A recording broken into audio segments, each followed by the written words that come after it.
All right, hey everybody, back with another newsfeed video here for you.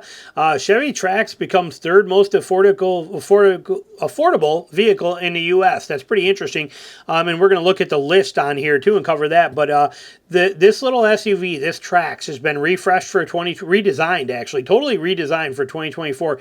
It is beautiful. Okay, it is amazing. I love what they've done with this. The style, the space, the setup on it, and being the third most affordable makes this probably, if I was buying an SUV today, if I was looking for something for my daughter, as a matter of fact, my daughter who bought a Buick Envista this year was a car that she chose. This was second on her list. Okay, this thing is just, it is awesome. Okay, and I love they're making these kind of vehicles for college people, for first cars, for people that have money, whatever the case is. Like I said, I love this, and I love that GM is keeping the prices down on these. So let's take a look at the list here. But if you ever want to learn more about this thing, like I said, the Chevy Trax, I can actually pull it up for you real quick. We're not going to spend a lot of time, but I'll show you real fast. Here it is right here. See if it's going to show us. See this? No, we're not doing that. But there's what it used to look like. Okay. Here's what it looks like now. It looks basically like the Trailblazer did. And it is a beautiful... Okay, so they're not giving us crap in there either. But anyway, gorgeous, gorgeous little SUV for the money. I mean, just amazing for the money. And it came from this. This is what it started out at. This is what it is now, and it's just such a brilliant update, and they did not make the prices insane on it. So it's fantastic. How do these things rank? What are we seeing here? Well, the Nissan Versa is number one at 19.5. Hyundai Venue comes in at 21.3, and the Chevy Trax at only $200 more. Okay, the Chevy Trax, based on this list, would automatically, in my opinion, jump to the top for the $1,000 more. But then you also have right there the Kia Soul. You got the Nissan Sentra, which was also on my daughter's list, as was the Elantra. Okay, and they got the Corolla. The Kicks was also one on her list too that was pretty cool. She ended up buying the Invista, is what she ended up getting, but she was looking for a very low, basically something that we could get right at or around $20,000 to $24,000 is what we were after, and she got a 2024 Invista. But you can see the prices. There's a lot of vehicles, and then my son-in-law, her husband, bought his 2022 Honda Civic for $22,000 because of the fact that it was the same thing.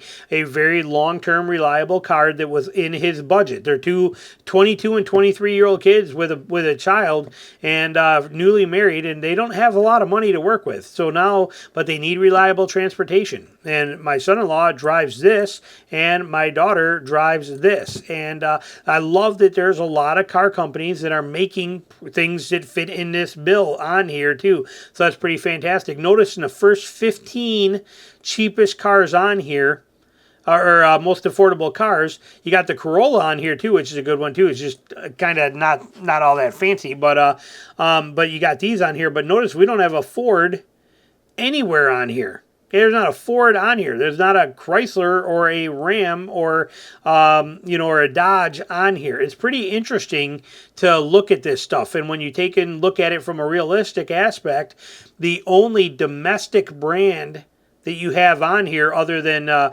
Korean and Japanese and stuff like that, the only domestic brand you have on here is Chevy. Is the only domestic brand that's offering something in that price range, or GM, I should say GM. You got the Chevy Trailblazer, the Buick Envista, you got the Chevy Trax. So, I mean, realistically, Chevy's got 1, 2, 3 on this list. What is Nissan got? 1, 2, 3. Nissan's got 3, and Hyundai's got 1, 2, and so if we look at Kia's got 1, 2, and so realistically, Chevy's got the most. Not only is it the only domestic brand on this list, it also has 3 on this list, which is tied for first place on here. So very impressive, very, very impressive vehicle, and I love what Chevy's doing with this thing. Good on you, Chevy. Like I said, keep it up. The world needs good quality vehicles for affordable prices. And Chevy is standing by that with this Trax model. I love it. Moving on from there, then we go to this one right here.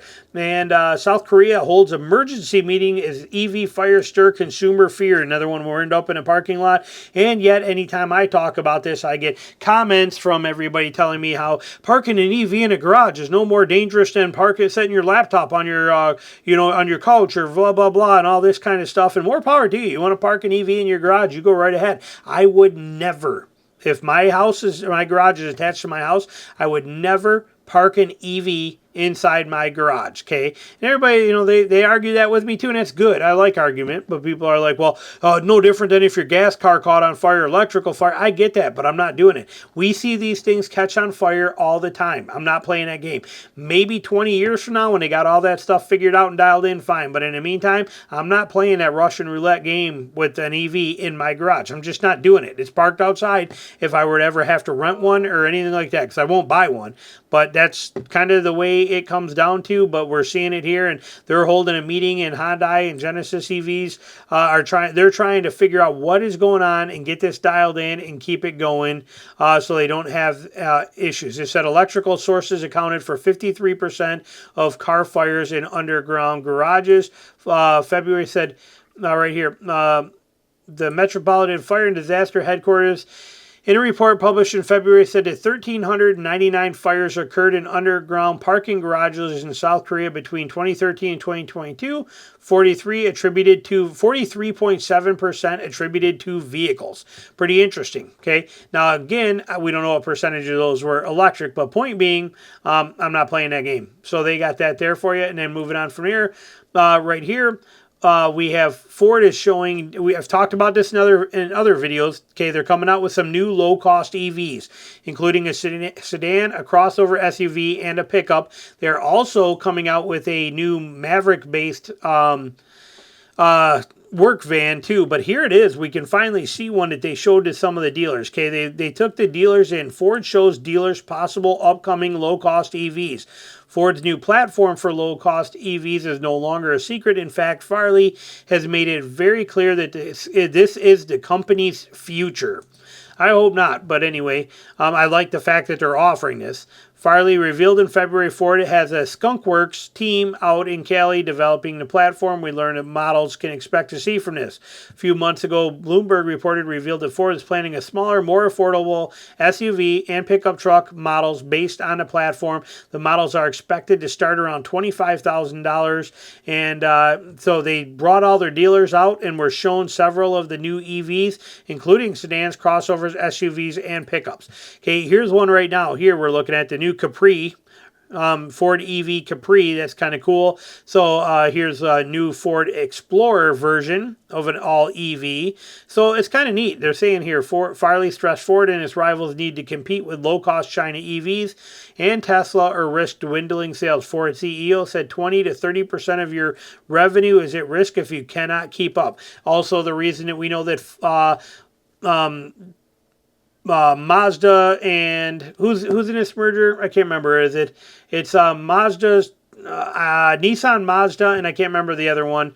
But they're coming together doing the same thing. Okay, there's a lot of these affiliations coming together to really try hard to compete with the China EVs. So as much as we hate the China EVs, the beautiful thing of them is they are doing what they're supposed to do, which is drive the cost down for us here. The downside of what we're hearing is, remember, Ford and all these manufacturers are a global market, okay? They're selling them in other countries. And GM, for example, is losing massive share profitability across the globe. They're doing good in the U.S., but globally, they're in real trouble because of companies like BYD. And these Chinese-made EVs are taking over the rest of the world. Well, if they come here, Ford is planning to try to be ready to be prepared for that. So pretty interesting.